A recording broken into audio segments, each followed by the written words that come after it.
Howdy there, little buddies! Do you like the TV show Firefly? How about Guardians of the Galaxy or Han Solo?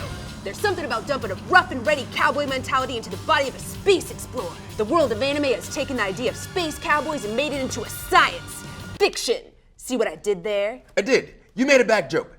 Back to our rootin' tootin' Space Rangers. Park your ship in the nearest hangar because we got some anime for you with some rustlers, hustlers, and wranglers that always shoot first. Pew, pew, pew, pew, pew.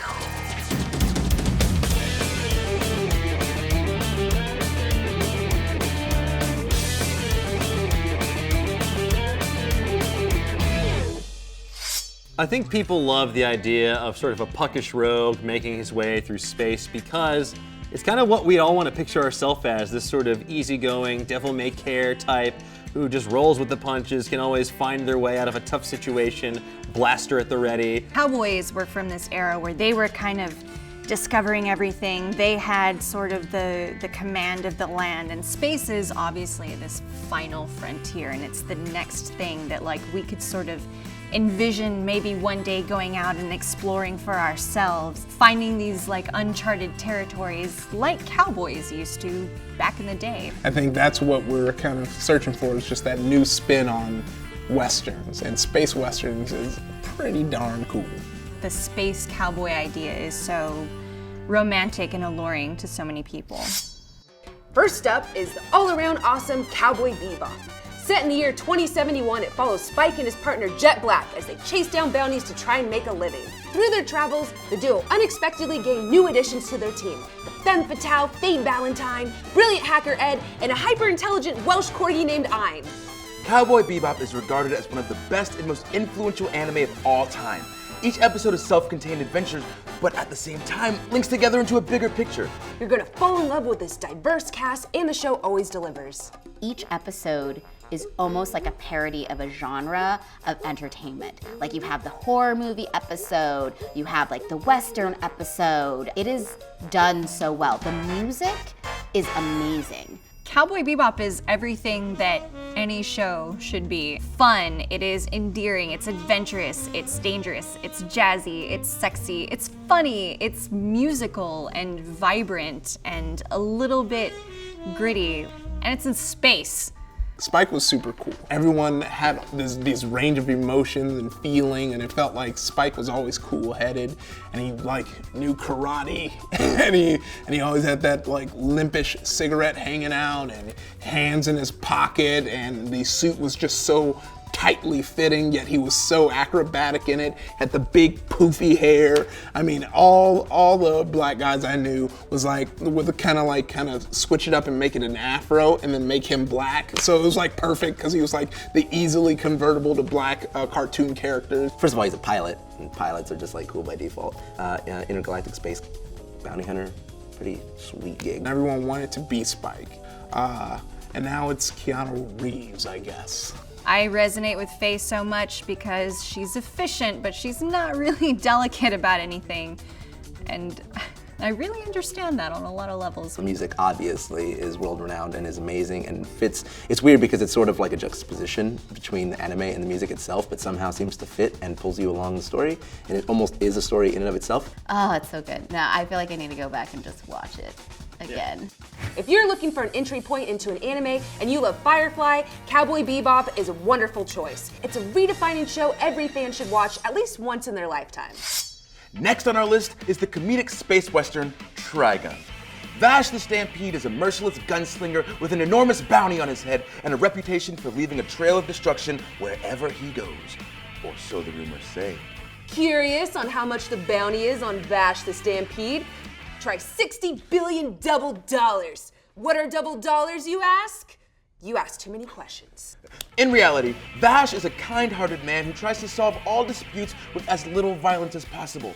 He refuses to take the life of another human being and thus paints a powerful message of love and peace, a message that is constantly challenged throughout the series. Trigun is a fun, action-filled comedic series with a touch of romance on the side and deep themes like exploring the value of human life. Yasuhiro Naito's fantastic manga became an even better anime, and it's honestly one of the best things I've ever seen. One of the 2 times I've cosplayed in my life, it was a character from this show. But you have these larger-than-life characters. You've got Vash the Stampede, the humanoid typhoon, this blonde-haired, constantly hungry guy who is supposed to be like the deadliest killer in the galaxy, but he's really kind of this like bumbling dude who just wants to eat donuts. I think American anime audiences do like that kind of trope where the character's like super serious and cool, and then a split second later they're like, "Woo!" and goofy and funny. So, and Trigun is very much like that. He's a guy who wants to avoid killing, but somehow keeps getting sucked back in. And he's really good at it too. You watch one anime out of this entire series, please make it Trigun. I truly think it's one of the best ones out there. Last up is Outlaw Star. Gene Starwind and his partner James Hawking run a small business on a backwater planet, and it's been Gene's dream to eventually pilot his own spaceship. This dream becomes a reality after the duo accept a job as bodyguards and find themselves aboard a spaceship tasked with protecting a mysterious girl from space pirates. Just like Firefly, we have a crew collecting bounties in space to get by setup going on. Similarities aside, we still have an entirely unique cast of dimensional characters. Gene Starwind is our lead protagonist with a phobia of space, Jim Hawking, our 11-year-old computer prodigy and voice of reason, Malfina, our extremely kind-hearted and mysterious Summer Glau, though she's not as skilled of a butt kicker.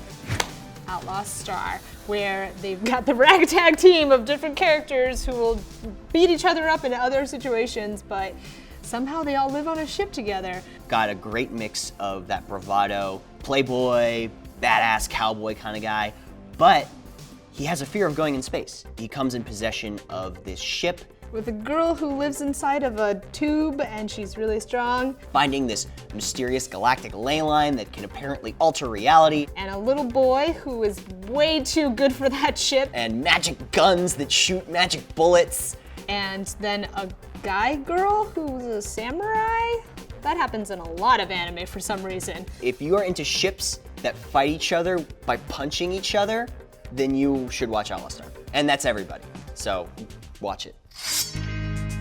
What are you so down about, cowgirl? I just miss Cowboy Bebop so much.